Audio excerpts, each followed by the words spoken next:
The faint cloying scent of lemon disinfectant still clung to Elena's hands when she heard the first whimper. It was a low, almost imperceptible sound, drifting down from the second floor of the cavernous Scarsdale mansion, a murmur of distress that made the muscles in her back tighten instantly. She paused, her hand frozen mid-scrub on the baseboard of the formal dining room, the damp rag dripping onto the cold, polished marble. She held her breath, listening like an animal on high alert. Silence. She returned to her work, the rhythmic motion of her arm a familiar comfort, but the tension remained. There was something wrong with that sound.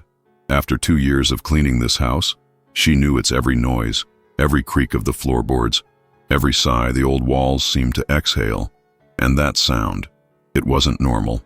The whimper came again, louder this time, quickly escalating into a thin, reedy cry that sliced through the quiet air like a razor blade.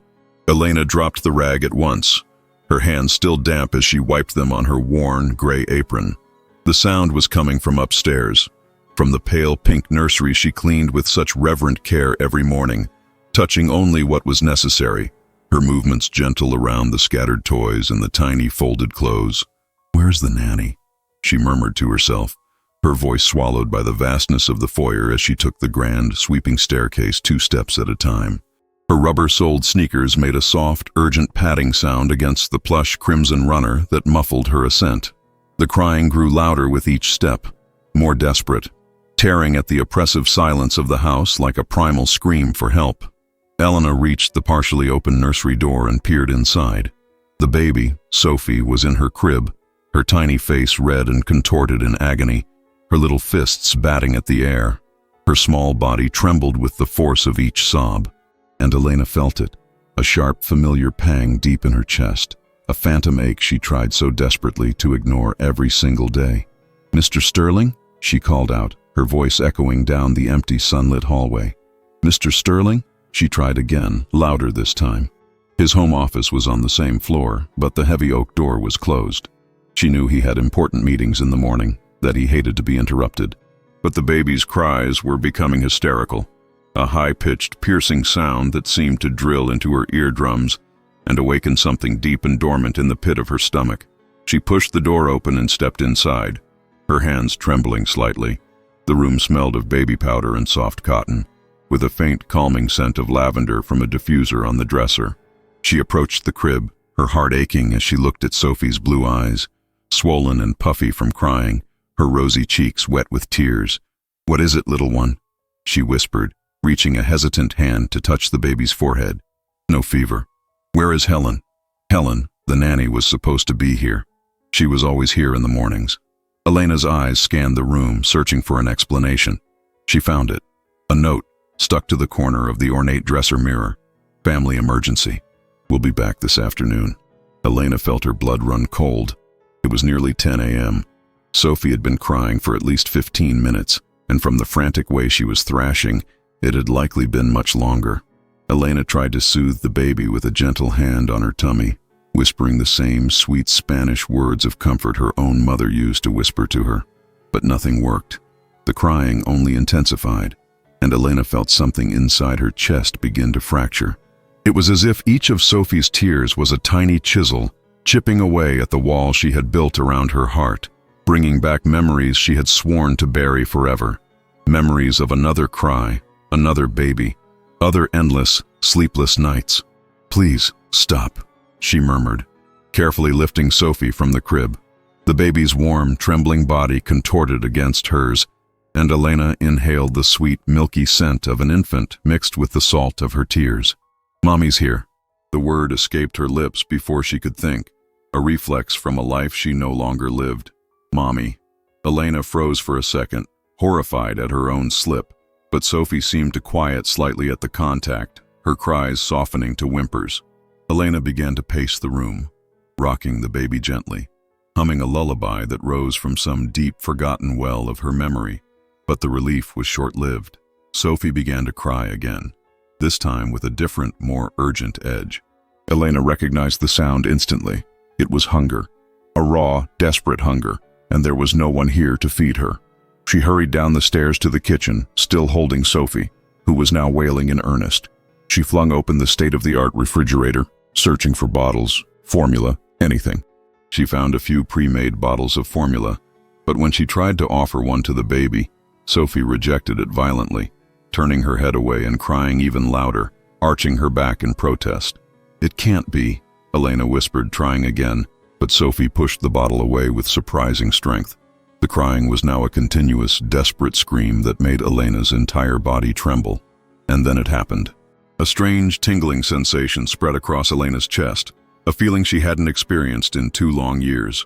She looked down and saw 2 damp spots spreading across the thick gray fabric of her uniform, right at her breasts. Her milk had come in. The world stopped. Elena stood frozen in the middle of the vast, silent kitchen, with Sophie screaming in her arms, staring down at the growing stains on her chest as if she were seeing a ghost. How was this possible? It had been 2 years. 2 years since Matteo. But Sophie's cries were relentless, and something inside Elena, something primal and maternal and wild, made a decision before her conscious mind could protest. She walked back up the stairs, not to the nursery, but to the small, quiet reading room next to it. She sank into the soft leather armchair by the window, a place she often dusted but never sat. With trembling hands, Elena unbuttoned her uniform. Sophie seemed to sense the shift, her cries subsiding to an anxious whimper. Elena brought the baby to her breast, and the moment Sophie's tiny, searching mouth latched on, it was as if the entire universe realigned. Sophie began to nurse immediately, with a desperate veracity that made Elena gasp. The silence that followed was almost sacred, broken only by the soft, rhythmic sounds of the baby feeding and the ragged sound of Elena's own breathing. Hot tears streamed down her face. She couldn't believe what she was doing. It was insane. It was transgressive. And it was the most right thing she had done in 2 years. Elena closed her eyes, feeling the warm, solid weight of Sophie against her chest, and for the first time since Matteo's death, she allowed herself to remember how it felt to be a mother, to be needed in this absolute, essential, holy way. The morning sun streamed through the window, creating a golden halo around them. She didn't hear the soft footsteps on the stairs. She didn't notice the door creak open. She was lost in the moment, in the feeling of completeness, in the sensation of doing exactly what she was born to do. It was only when a shadow fell across her, blocking the light, that she opened her eyes, and saw Arthur Sterling standing in the doorway, his face a mask of unreadable shock. Arthur Sterling had cut the video conference short at the 15-minute mark. The investor on the other end of the line was droning on about quarterly projections and market acquisitions, but his voice was a distant buzz, drowned out by a sound that had begun to seep through the thick, soundproofed walls of his home office. A high-pitched, insistent cry. He'd ended the call without ceremony, pulling the earbuds from his ears and letting the silence of his study settle around him. But the silence never came. The crying continued, emanating from upstairs, from Sophie's room. He glanced at the clock on his desk. 10:20 a.m. Helen, the highly paid, highly recommended nanny, should have been with her. He rose from his leather chair, the fine Italian wool of his suit making a soft, rustling sound. His footsteps echoed on the polished hardwood floors as he walked toward the door. The crying had stopped abruptly a few minutes ago, and now the house was plunged into a different kind of quiet, a silence that felt just as unsettling. He ascended the main staircase, his hand gliding over the cool, smooth mahogany of the banister. Every step was familiar, every board known to him since he'd bought this mansion 5 years ago, back when Sophie was just a shared dream between him and Catherine, whispered in the late hours of the night. Now he climbed the stairs alone, always alone, to check on the only piece of that dream he had left. The second-floor landing was flooded with the bright, impartial light of a late morning. He passed Sophie's room, the door slightly ajar, and glanced inside. The crib was empty. His heart did a quick, painful somersault, a familiar jolt of parental panic, but he forced himself to remain calm. Helen was likely changing her or giving her a bath. It was then that he heard a low sound from the adjacent room, the small library he and Catherine had designed together. It was a soft murmur, almost a melody. He frowned. Helen didn't sing. In fact, Helen rarely spoke at all. She performed her duties with a quiet, detached efficiency, which was exactly how he preferred it. He approached the library door, which was also ajar. Golden stripes of sunlight filtered through the linen curtains, illuminating the dust motes dancing in the air. He pushed the door open slowly, silently, and what he saw made him freeze. His mind, usually so quick and analytical, simply stopped working. Elena was sitting in the brown leather armchair by the window, the same chair where he used to read to Catherine when she was pregnant. But that wasn't what shocked him. Elena's gray uniform was unbuttoned, and Sophie, his Sophie, was cradled in her arms, nursing at her breast. Arthur's world tilted. He stood rooted to the spot, watching a scene his brain refused to fully process. Elena had her eyes closed, her face angled down toward the baby, an expression of absolute, transcendent peace on her features. There were dried tear tracks on her cheeks, and her lips moved in a silent, whispered prayer or lullaby. Sophie nursed with a contented, hungry urgency, her tiny fists kneading at the fabric of Elena's uniform. From where he stood, Arthur could see the soft curve of the housekeeper's neck, the way her dark hair had escaped the severe bun she always wore, and now fell in soft waves over her shoulders. It was the most intimate, the most sacred scene he had witnessed since Catherine's death. He felt something stir in his chest, an emotion he couldn't name. It wasn't anger, though he knew on some intellectual level that he should be furious. It wasn't embarrassment, though the situation was profoundly improper. It was something deeper, more primal. It felt like witnessing a miracle in his own home. It was at that moment, as if she had sensed his presence, that Elena's eyes fluttered open. When she saw him standing in the doorway, her face transformed. The peace shattered, replaced by pure, abject terror. Her brown eyes widened in absolute panic. "Mr. Sterling," she gasped, trying to pull away from Sophie, but the baby was still latched on, nursing contentedly. I can explain." Arthur said nothing. He couldn't speak. He could only watch as Elena fumbled to compose herself, her hands trembling as she tried to button her uniform without disturbing Sophie, who had now stopped nursing and was blinking up at Arthur with those enormous, curious blue eyes. Catherine's eyes. "I'm so sorry," Elena continued, her voice choked with desperation. "Helen wasn't here. I found the note, and she wouldn't stop crying. I tried everything, sir. I tried the bottle. I tried rocking her, but she was so hungry, and the words tumbled out of her, a frantic, tear-filled confession. She finally managed to button her uniform and shift Sophie into a more conventional hold, but the baby protested with a low whimper, nuzzling against Elena's chest, searching for the comfort she had just lost. "I don't know what came over me," Elena whispered, looking from Sophie to Arthur, her face a mask of shame. "It was instinct, I think. I was a mother once, sir, 2 years ago, and when I heard her crying like that," her voice trailed off, and she closed her eyes as if the next words were too painful to speak. Arthur finally moved, his feet feeling like lead. He approached slowly, his steps muffled by the thick Persian rug. Elena shrank back into the armchair, clutching Sophie to her chest, as if expecting him to yell, to fire her, to call the police. But Arthur didn't yell. Instead, he knelt beside the armchair, bringing himself to her level. Up close, he could see the raw evidence of her own grief, the tear tracks, the swollen red-rimmed eyes. "Elena," he said, his voice quiet, and she flinched at the sound of her own name. He rarely addressed her so directly. "Look at me." She raised her eyes reluctantly, and in their depths, Arthur saw a vulnerability that struck him like a physical blow. She was terrified, bracing for the worst. "How long?" he asked, his voice raspy. "Has it been since she slept through the night?" The question caught her completely off guard. What? She stammered. "Sophie," he clarified, reaching out a hand to gently stroke his daughter's cheek. "How long has it been since she slept through the night without waking up screaming?"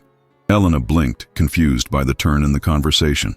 "I don't know, sir. Since I started working here, I hear her crying almost every night. Helen always said that's just what babies do." Arthur nodded slowly. He knew. God, how he knew. The endless nights, the piercing cries that echoed through the empty house, the constant, gnawing feeling of inadequacy, of failing to be the parent Sophie needed. Helen did her best, but even she seemed to struggle to soothe the baby's inconsolable grief. "And now?" he asked, his gaze fixed on Sophie, who was now nestled peacefully in Elena's arms, her eyes growing heavy with sleep. She's calm," Elena murmured, looking down at the baby with something akin to wonder. I don't know why, but Arthur thought he did.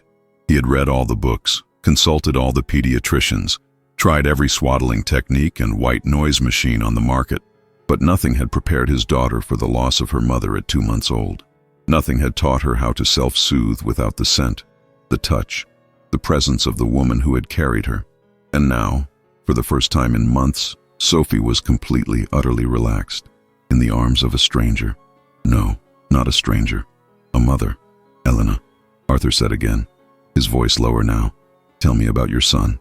The question landed with the force of a physical blow. Elena's eyes instantly filled with fresh tears, and she hugged Sophie a little tighter. "Matteo," she whispered, and just saying his name was like reopening a wound. He was perfect, sir. A perfect, healthy baby boy. I was so happy." Her voice broke and she closed her eyes, gathering the strength to continue. Arthur didn't speak. He just waited, giving her the gift of his patient silence. He slept well. He ate well. He smiled. She went on, a single tear escaping and tracing a path through the dried tracks on her cheek. "I used to wake up in the middle of the night just to watch him breathe. I was so afraid it was all a dream, you know, that I'd wake up and he wouldn't be real." She opened her eyes and saw that Arthur was listening with a rapt, focused attention, as if her words were the most important thing in the world. "And then one morning, he was exactly 2 months and 3 days old. I woke up and he was cold." She sobbed, the words coming out in ragged bursts. "SIDS, the doctors called it. Sudden infant death syndrome. There was nothing I could have done, nothing I could have seen coming. He just stopped." The silence that followed was heavy, thick with a shared unspoken grief. She wiped her tears with the back of her free hand, trying to regain her composure. "I'm sorry," he said, and the words were imbued with a sincerity that startled him. Elena nodded, accepting his sympathy. "That's why," she whispered. "When I heard her crying like that, I couldn't ignore it. It was stronger than me, sir. I know it was wrong. I know I had no right, but it wasn't wrong." Arthur interrupted, and Elena's head snapped up, her eyes wide with disbelief. "Elena, look at her." She lowered her gaze to Sophie, who was now fast asleep in her arms, her little face completely relaxed, her lips slightly parted. It was the image of absolute peace. "She hasn't slept like that in months," Arthur murmured, reaching out again to gently caress his daughter's fine, downy hair. "You did something that no one else could do." The silence settled between them again, broken only by the soft, even breathing of the sleeping baby. Arthur watched Elena holding his daughter, and he felt something shift inside him, something that had been dormant for so long he had almost forgotten its existence. It was hope. News of the incident, or rather the lack of a furious fallout from it, spread through the mansion like a silent electric current. Elena knew it from the way the other staff members now looked at her.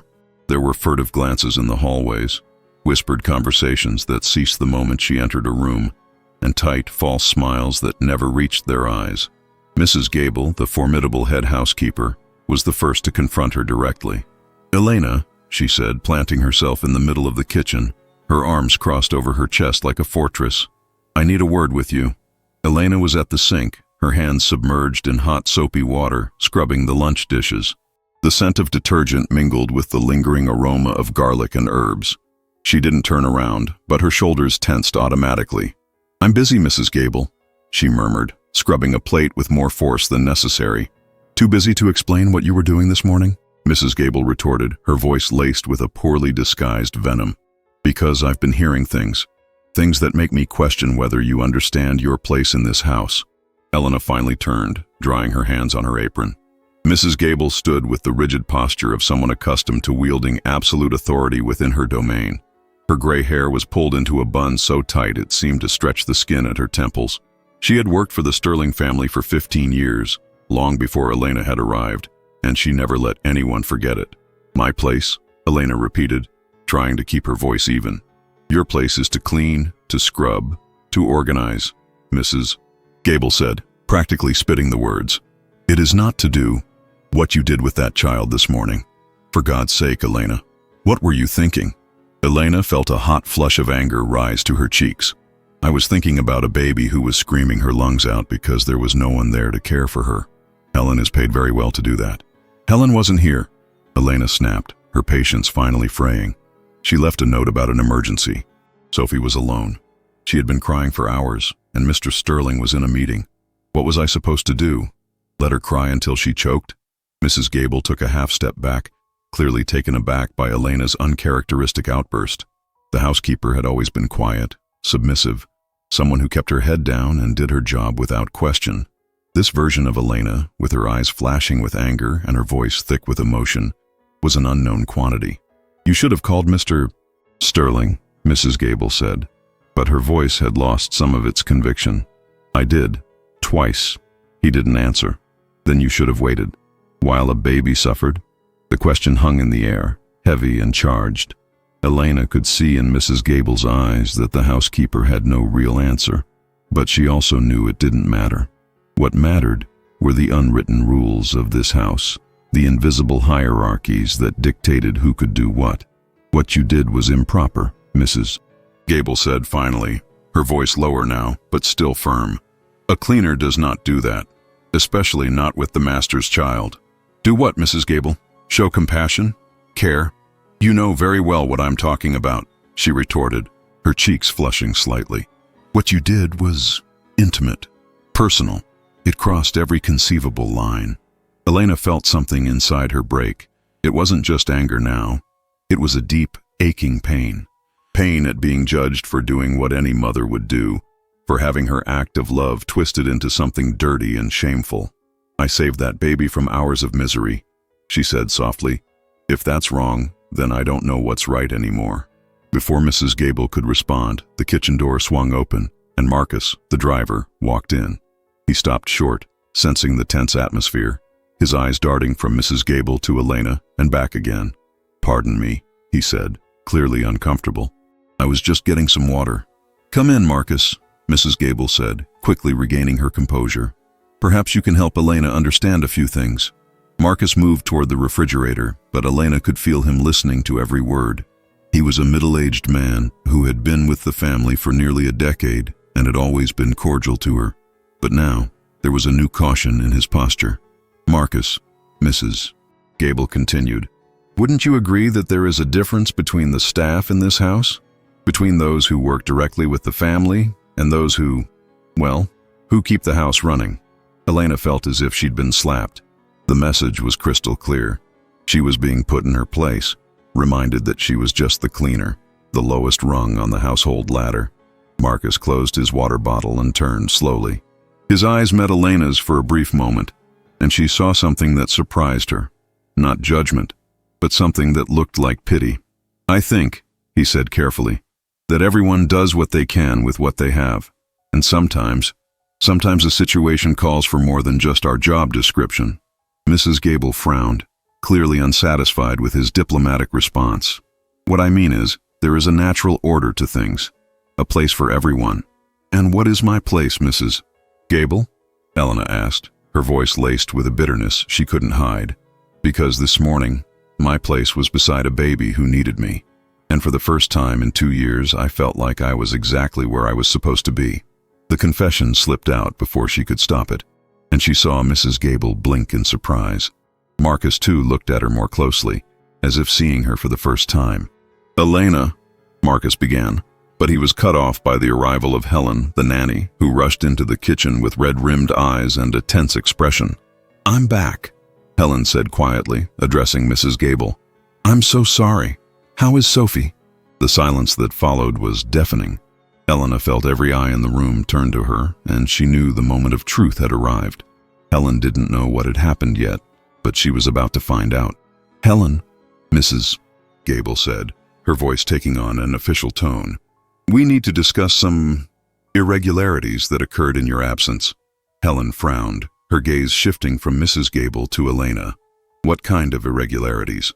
"Elena took the liberty of caring for Sophie," Mrs. Gable explained, each word heavy with judgment, "in a manner we consider highly inappropriate." Helen turned to Elena, her eyes widening slightly. "What happened?" Elena took a deep breath, bracing for the storm. "Sophie was crying for hours. I couldn't calm her down. I tried everything, but she rejected the bottle, she rejected everything. And when I picked her up, my milk came in. So I breastfed her." The shock on Helen's face was absolute. Her mouth opened, but no sound came out. She just stood there processing the information as if Elena had spoken in a foreign language. You… what? She finally managed to articulate. The baby was desperate, Elena defended herself. And my body. It just remembered. The silence in the kitchen was broken only by the hum of the refrigerator. Elena could feel the weight of their stares, their judgments, the conclusions being drawn about who she was and what she had done. And Mr. Sterling? Helen asked, her voice barely a whisper. Does he know? He found me, Elena admitted. He didn't yell? He didn't fire you? He just looked. What do you mean he just looked? Mrs. Gable interjected, her voice rising an octave. He should have fired you on the spot. What you did was what, Mrs. Gable? A deep voice asked from the doorway. Everyone spun around to see Arthur Sterling standing in the entrance to the kitchen, his impeccable suit a stark contrast to the tense domestic drama unfolding. His eyes swept over the group, lingering on Elena for a moment before settling on the head housekeeper. Mr. Sterling, Mrs. Gable stammered, caught completely off guard. I was just clarifying some matters regarding appropriate boundaries for the staff. Appropriate boundaries, Arthur repeated, his voice neutral but carrying an undercurrent Elena couldn't identify. And what would those be exactly? Well, sir, when an employee takes liberties that were not granted, especially with matters so personal, involving your daughter. My daughter slept for 3 consecutive hours for the first time in months. Arthur interrupted, his voice flat and final. 3 hours, Mrs. Gable, without crying, without stirring, without waking up in a panic. The silence in the kitchen became even denser. Elena could hear her own heart pounding. Was he defending her? Or was he just stating the facts before he fired her? Elena, Arthur said, and she looked up to meet his gaze. I'd like to speak with you in my study. Now. She nodded, her legs feeling weak as she moved toward the door. As she passed him, she could smell the faint, clean scent of his cologne, mixed with something warmer, more human. He followed her out of the kitchen, leaving a stunned and silent audience in their wake. As they walked down the long hall toward his study, Elena couldn't shake the feeling that this might be the last time she walked through this house as an employee. And strangely, the thought that hurt the most wasn't losing her job. It was the thought of never seeing Sophie again. Arthur's study smelled of old leather, polished wood, and the faint, lingering aroma of the coffee he drank black every morning. Elena had never been inside before. It was his sanctuary, a masculine space filled with leather-bound books, sober landscape paintings, and a mahogany desk that looked larger than her entire living room. He closed the door behind them with a soft, definitive click, and Elena felt the air in the room grow thick with unspoken words. He gestured to one of the plush leather armchairs in front of his desk, but she hesitated, looking down at her own stained uniform. You can sit, Elena, Arthur said, his voice softer than she expected. I'm not going to bite. She perched on the very edge of the chair, her back ramrod straight, her hands clasped tightly in her lap. Arthur walked around the desk and sat in his own chair, but instead of assuming a position of authority behind it, he leaned forward, resting his elbows on the polished surface. Mrs. Gable is 52 years old, he began, catching Elena completely by surprise. She's worked here for 15 years. Never married, no children. For her, this house, well, it's all she has. Elena blinked, confused. Sir? I'm trying to explain why she reacted the way she did. Arthur clarified. She sees change as a threat, and what you did today was a very big change. Elena looked down at her hands. I know it was improper, sir. I know I crossed a line, but… Elena, he interrupted gently. Look at me. She reluctantly raised her eyes to meet his. Up close, she could see the fine lines around his blue eyes, lines that spoke of sleepless nights and worries he shouldered alone. There was something in his gaze she couldn't quite decipher. It wasn't anger, but it wasn't exactly approval either. Tell me about your son, he said. The words hit Elena like a physical blow. The air left her lungs in a rush, and for a moment she thought she might faint. No one had asked about Matteo in over a year. No one wanted to hear about the pain that was still so fresh. Why do you want to know? Because I need to understand, Arthur replied, his voice imbued with a sincerity that disarmed her completely. I need to understand how a woman who lost her own child can give what you gave to Sophie today. Tears welled in Elena's eyes. Matteo, she whispered, and just saying his name felt like tearing open a barely healed wound. He was perfect, sir. A perfect, healthy baby. I was so happy. Her voice broke, and she closed her eyes, trying to summon the courage to go on. Arthur said nothing, just waited, and Elena felt a strange gratitude for his patience. He slept well. He nursed well. He smiled. God, his smile. A tear escaped and slid down her cheek. I used to wake up at night just to watch him breathe. I was so afraid it was all a dream, that I'd wake up and find out he wasn't real. She opened her eyes and saw that Arthur was listening with a focused intensity, as if every word mattered. And then one morning, he was exactly 2 months and 3 days old. I woke up and he was cold. She sobbed, the words ragged. "SEDS," the doctor said. There was nothing I could have done. He just stopped. The silence that followed was heavy, thick with a grief she had learned to carry alone. "I'm sorry," Arthur said, and there was something in his voice that made Elena look at him again. He was staring at his own hands, and she saw a familiar, profound sadness in his eyes. "You lost someone too," she stated. It wasn't a question. He nodded slowly. "Catherine, my wife. She died in childbirth. Complications no one saw coming. A hemorrhage." He looked up, and their eyes met in a shared space of loss. "She held Sophie for exactly 17 minutes before."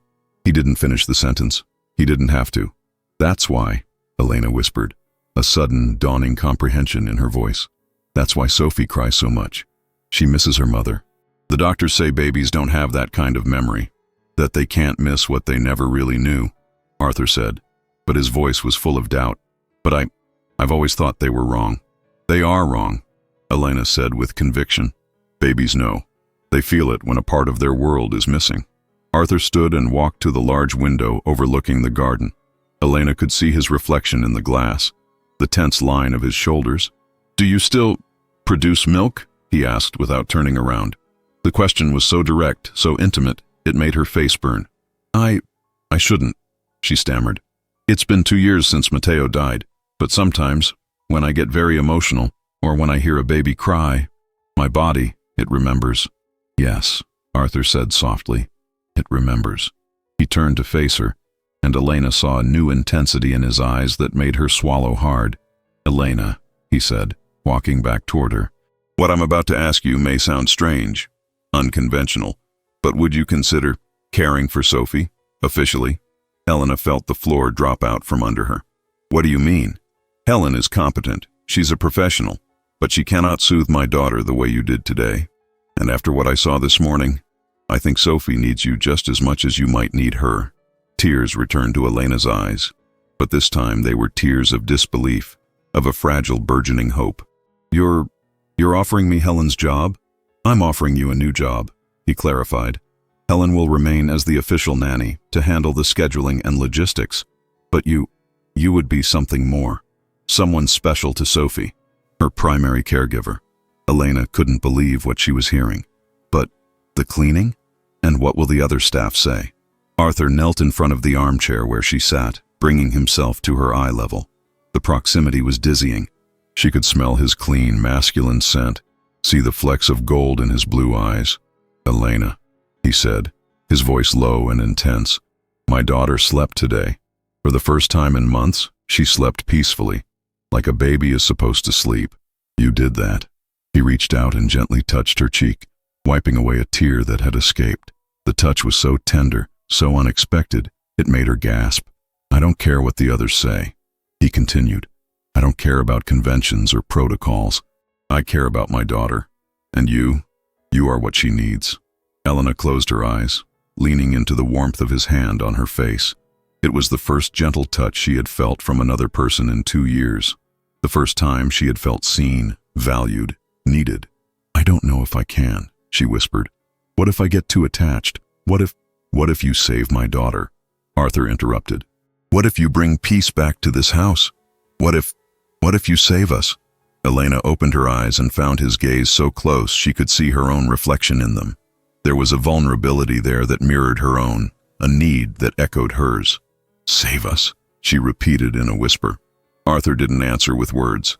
Instead, he leaned forward and very gently pressed his lips to her forehead. It was a chaste, almost paternal kiss, but it was charged with an emotion that made Elena's heart pound. When he pulled back, his eyes were still closed, and she saw a peace on his face that hadn't been there before. "Stay," he murmured. "Please, stay with us." And in that moment, sitting in that leather armchair, with the scent of old books and coffee around her, and the warmth of his hand still burning on her cheek, Elena knew her life had irrevocably changed. "Yes," she whispered, "I'll stay." 6 months later, the mansion was a different world. Elena woke on a Sunday morning to the sound of Sophie, now a babbling, happy 8-month-old, cooing in the next room, mingled with the deep, rumbling sound of Arthur singing a soft lullaby. The scent of fresh coffee wafted up from the kitchen. For the first time in years, Elena felt a sense of complete peace upon waking. She had moved into the main house 3 months ago, into the large guest suite that connected to the nursery. The transition had been slow, natural, and filled with a mutual respect for the losses they had both endured. "Good morning, my love." Arthur's voice came from the doorway. He was holding Sophie, who beamed and reached out her chubby arms the moment she saw Elena. "Mama!" she squealed, a word she now used exclusively for Elena. "Good morning, my sweet girl," Elena said, taking Sophie and covering her face in kisses. The baby smelled of powder and that unique, sweet scent of childhood that always made Elena's heart ache with love. "She's been asking for you," Arthur said, wrapping his arms around both of them from behind, creating a warm, protective family embrace. "I think she's as dependent on you as I am." Elena leaned back against his chest, feeling the comforting strength of his body. "You two are trouble," she murmured, but she was smiling. Later, as they sat on the back terrace for breakfast, watching Sophie delight in smearing mashed banana all over her face, Elena felt a wave of gratitude so intense it almost brought her to tears. "I still can't believe this is real sometimes," she confessed. "That I'm here. That we're this." "This what?" Arthur asked, a playful glint in his eye. "A family," she said, and the word was full of a love so profound it made his own eyes well up. "We are, aren't we?" he said softly. "A strange, unlikely, perfect family."